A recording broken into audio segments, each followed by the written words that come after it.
ওইটা খাবো, আল্লাহ সবগুলোই গরম।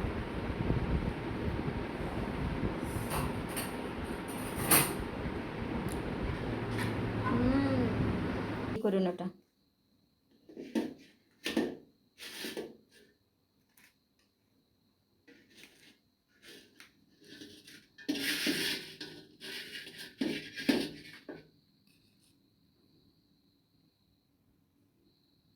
দেখছো কতটা মুসমুসে আর কতটা সুন্দর হয়েছে।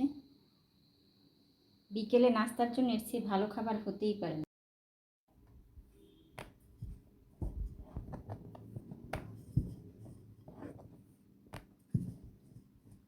পরোটা ভাজতেছি। এটা কিন্তু পরোটা না, এটা দিয়ে একটা রেসিপি বানাবো, তোমাদের সাথে শেয়ার করব, দেখাচ্ছি আসলে কি বানাবো আমরা। এই যে রুটিগুলো ভেজে নিব, তাওয়াটা গরম হয়ে গেছে। এখন আমি উল্টে পাল্টে দিব। এটা কিন্তু পরোটা না, কিন্তু জাস্ট অন্যরকম একটা রেসিপি তোমাদের সাথে শেয়ার করব আজকে।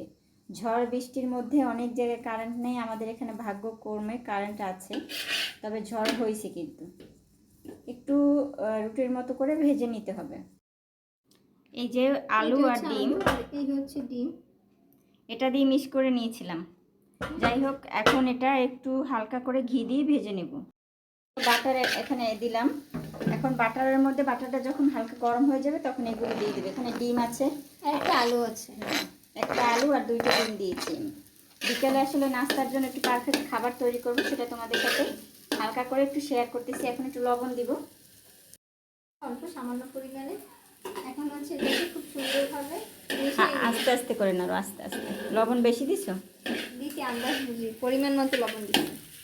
এই নাস্তাটা তৈরি করতেছি বিকেলে, আসলে খুবই পারফেক্ট একটি খাবার। এখানে আমি 2টা ডিম আর একটা আলু নিয়েছি। এই যে হচ্ছে এটার মধ্যে বাটারের মধ্যে দিয়ে দিয়েছি, একটু বাটার দিয়েছি, বাটার দিয়ে একটু এটা নেড়ে চেড়ে একটু সুন্দরভাবে দিচ্ছি টমেটো সস, হালকা করে অল্প পরিমাণে সস দিয়ে দিচ্ছি এখানে। এখন একটু টমেটো সসটা খুবই ভালো।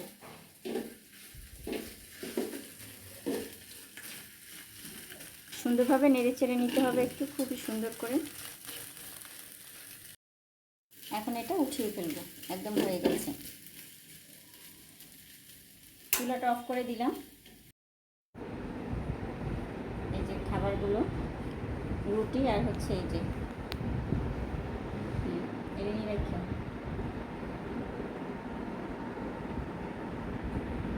এখনো কিন্তু হয়ে যায়নি, আরো খাবার বাকি আছে। এটা এই যে আমি রুটি ভাজা হয়ে গেছে, রুটিটা নিয়ে নিয়েছি, তার মধ্যে পুরগুলো দিয়ে দিব, যেটা আমরা বাটার দিয়ে ভেজে রেখেছিলাম। এই যে পুরগুলো আমরা দিয়ে দিব এটার মধ্যে, এইভাবে করে চেপে চেপে দিয়ে দিব।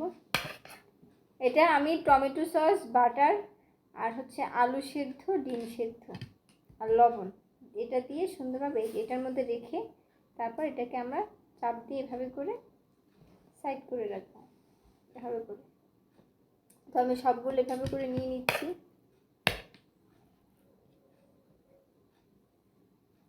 সবগুলো আমি এভাবে করে নিব। খুবই সহজে একটা নাস্তা রেডি করা যায় এইভাবে।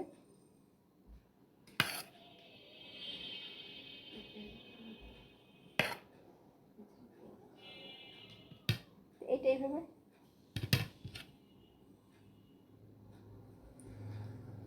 এই যে এই চাপ দেওয়ার পরে একটু এইভাবে করে নেবেন, তাইলেই হয়ে যাবে। এখন লাস্ট আরেকটা আছে, এটা করলে হয়ে যাবে। আমি 4টা রুটি করতেছি, আপনারা এটা এভাবে করে করবেন।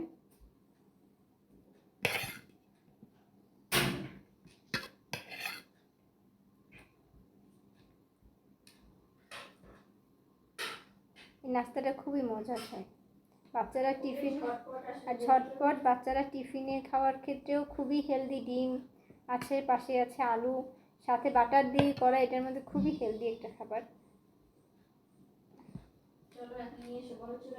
এই যে আমার হয়ে গেছে 4টা, আমরা এখন চুলার কাছে যাচ্ছি। দাও, এই যে বাটার দিয়ে দিচ্ছি আমি। তেল গরম হয়ে গেছে, একদম অনেক গরম হয়ে গেছে। এখন আমি একটা একটা করে দিয়ে দিব। হ্যাঁ দাও, যাও।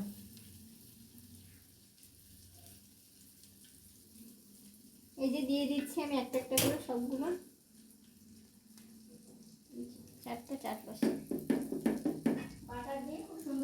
বাটার দিয়ে একদম খুবই সুন্দরভাবে ভেজে নিতে একদম হবে। মুচমুচে করে ভেজে নিতে আর হবে। একদম এটা মুচমুচে ক্রাঞ্চি হবে, ঠিক আছে? এটা একদম যে আসে না যে ভাজলে আমরা ক্রিসপি টাইপ ভাজি, একদম সেরকম ভাজতে হবে। এইভাবে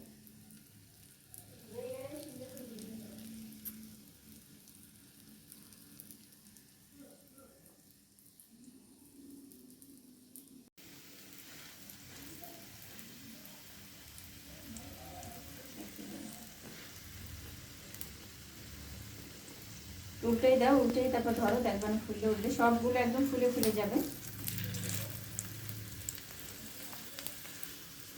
ধরো হালকা করে, এভাবে অনেক ক্রিস্পি হয় এই খাবারটা। এভাবে আপনারা বাসায় ট্রাই করে দেখতে পারেন, টেস্ট করে খাবারটা।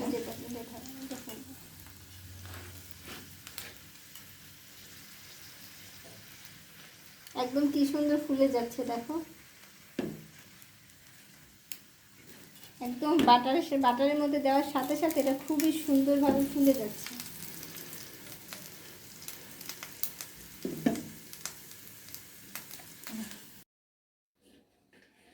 খাবারটা কিন্তু হয়ে গেছে, একদম রেডি। এখন এই একটা একটা করে তুলে নিচ্ছি আমরা। মুচমুচে দেখছো কি, বাট বাটার দিয়ে যদি এইভাবে করা যায় তাহলে একদম হ্যাঁ, মুচমুচে হয় অনেকে খাবারটা। চিন্তা করবে এটার মধ্যে দিয়ে পুরটা বের হয়ে যাবে কিনা, যাবে না কিন্তু।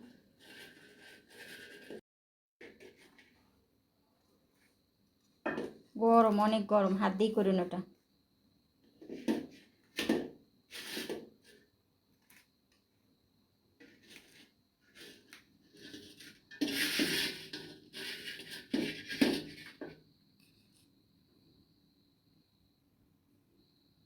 দেখছো কতটা মুচমুচে আর কতটা সুন্দর হয়েছে। বিকেলে নাস্তার জন্য এর চেয়ে ভালো খাবার হতেই পারে না। এই যে আমার হয়ে গেছে ক্রাঞ্চি ক্রাঞ্চি নাস্তা। তো আমি একটা খাবো, কোনটা ঠান্ডা হয়েছে, অনেক গরম। ঠান্ডা যেটা হয়েছে ওইটা খাবো, বললা সবগুলোই গরম।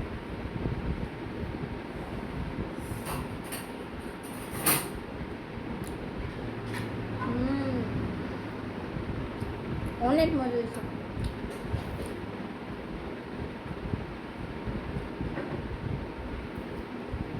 মানে বাটারের স্মেলটা খুবই মজার, সাথে ডিম।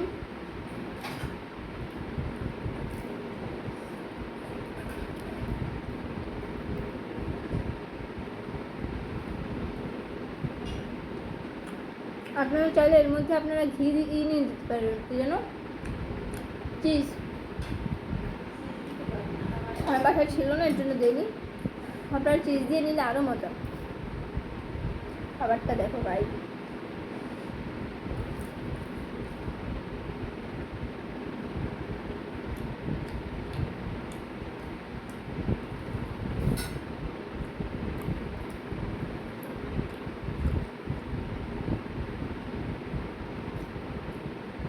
খুব মজা।